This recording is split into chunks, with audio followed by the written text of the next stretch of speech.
La chronique bourse, la quotidienne Zone Bourse, Anthony Bondin.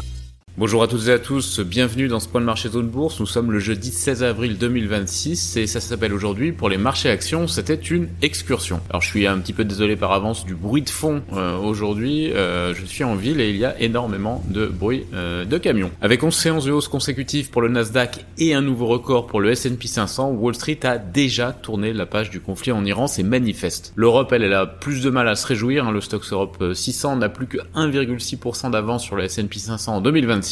L'indice large européen affichait 6,5% de différentiel positif au début du mois de mars. Le rebond américain passe en effet par l'IA et les grosses technologiques, deux segments réduits à la portion congrue du côté européen. Donald Trump a plusieurs fois décrit le conflit en Iran comme une excursion en laissant entendre que c'était une affaire de quelques semaines et après avoir beaucoup douté, Wall Street a l'air d'avoir décidé que le terme est finalement approprié. En début de semaine, le S&P 500 a fait du conflit un jeu à somme nulle en effaçant les pertes accumulées depuis le premier tir. C'est le fameux rebond en V dont nous avons déjà parlé il y a quelques jours. Hier, l'indice large américain s'est payé le luxe d'un nouveau record au-delà de la barre symbolique des 7000 points. Le rallye est assez impressionnant puisque le S&P 500 n'a connu qu'une seule séance de baisse depuis le mois d'avril. Le Nasdaq, lui, il fait encore mieux avec donc 11 séances de progression consécutives. Alors je suis allé compter des bâtons sur un graphique ce matin. Il faut remonter à décembre 2019 pour trouver une série aussi longue et à juillet 2017 pour avoir 12 hausses de suite. C'est le nouveau record à atteindre. Nous avons régulièrement souligné dans ces colonnes que l'onde de choc économique va continuer à se propager bien au-delà de l'arrêt des combats. Le trafic est d'ailleurs toujours presque à l'arrêt dans le détroit d'Ormuz, paralysé par le contrôle des Iraniens et le blocus des Américains. Mais les marchés actions, eux, ils sont dans l'anticipation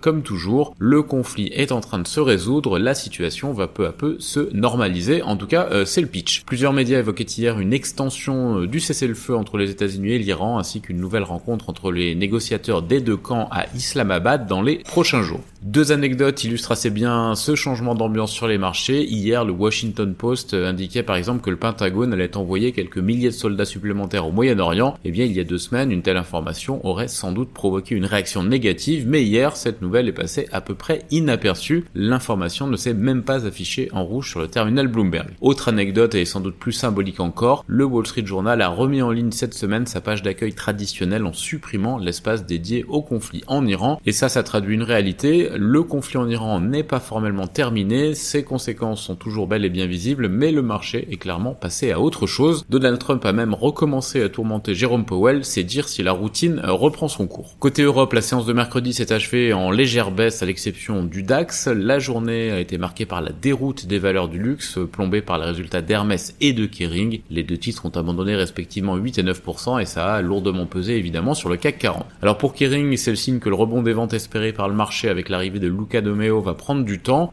C'était presque une évidence, mais le marché avait surjoué les espoirs de retournement en faisant s'envoler le titre il y a quelques mois. Côté Hermès, une baisse d'une telle ampleur est assez inhabituelle, mais pas inédite pour autant sur les dernières publications. Même le premier de la classe n'échappe pas aux turbulences qui frappent le secteur, déjà en crise avant le conflit au Moyen-Orient. Le Moyen-Orient qui est un gisement de croissance naturelle pour le secteur du luxe. Côté États-Unis, nous l'avons évoqué, le S&P 500 et le Nasdaq ont donc terminé en nette hausse. Le Dow Jones, lui, en revanche, il a clôturé en légère baisse. Les résultats de Bank of America et Morgan Stanley ont été salués, mais l'énergie et l'industrie ont pesé. Cette semaine, les banques américaines, à l'exception de Wells Fargo, ont toutes publié des résultats très solides. 2 catalyseurs expliquent ces bonnes performances, les revenus des activités de trading avec la volatilité que l'on connaît et les activités de fusion et d'acquisition, business as usual. Aujourd'hui, ce sont encore les résultats d'entreprise qui vont animer la séance. On aura PepsiCo à la mi-journée et Netflix après la clôture ce soir. Côté Europe, Pernod Ricard et Tesco sont notamment sur le pont. L'agenda macro, il est bien chargé lui aussi, notamment en Chine où la croissance du premier trimestre 2026 a atteint 5% sur un an, c'est meilleur que prévu. Les ventes de détail, elles, en revanche, ont un petit peu déçu. Une salve d'indicateurs est attendue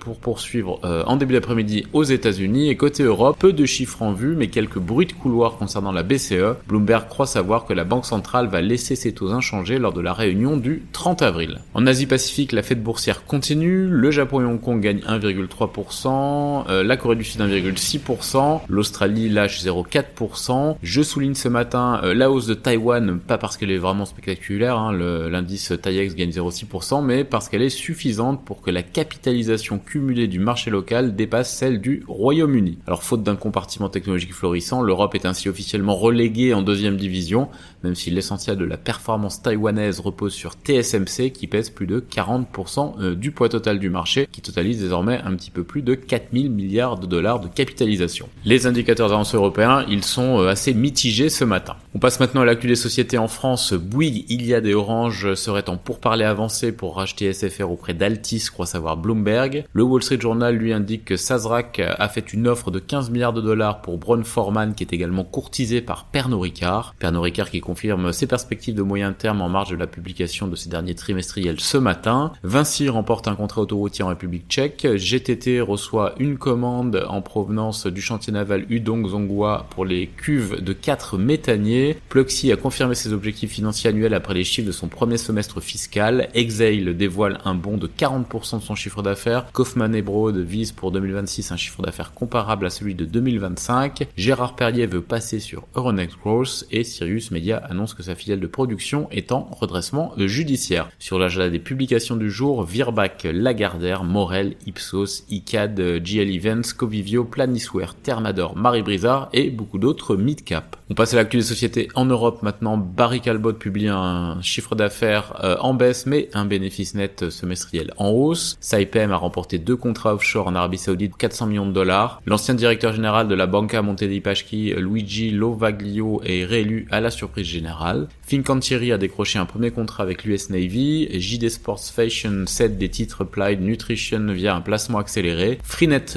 lance une revue stratégique pour Waypu.tv et l'option d'une IPO serait à l'étude. Proximus a nommé Cécile Kuhn à la présidence de son conseil. Les créanciers de Gerresheimer acceptent de reporter l'échéance de publication des comptes annuels et le suédois Sivers Semiconductors envisagerait une double cotation sur le Nasdaq à New York. Sur l'agenda des publications du jour en Europe, Tesco, Aker BP, VAT Group et Rentokil. Côté Amérique du Nord, Doug Field, ancien de Tesla et d'Apple, quitte Ford dans le cadre d'une réorganisation, révèle le Wall Street Journal. Bloomberg annonce que Johnson Controls envisagerait la cession d'activités valorisées jusqu'à 4,5 milliards de dollars. Alphabet pourrait engranger 100 milliards de dollars de plus-value grâce à son investissement dans SpaceX, encore selon Bloomberg. Snap licencie 1000 personnes en invoquant les progrès de l'IA. Live Nation a illégalement monopolisé le marché de la billetterie selon un jury fédéral de New York. PPG fait l'acquisition du fabricant de marquage routier Ozark Materials et L3 Harris annonce une expansion d'1 milliard de dollars pour doper sa production de moteurs fusées à propergol solide en Virginie. Sur l'agenda des publications aux États-Unis aujourd'hui, Netflix, PepsiCo, Abbott, Charles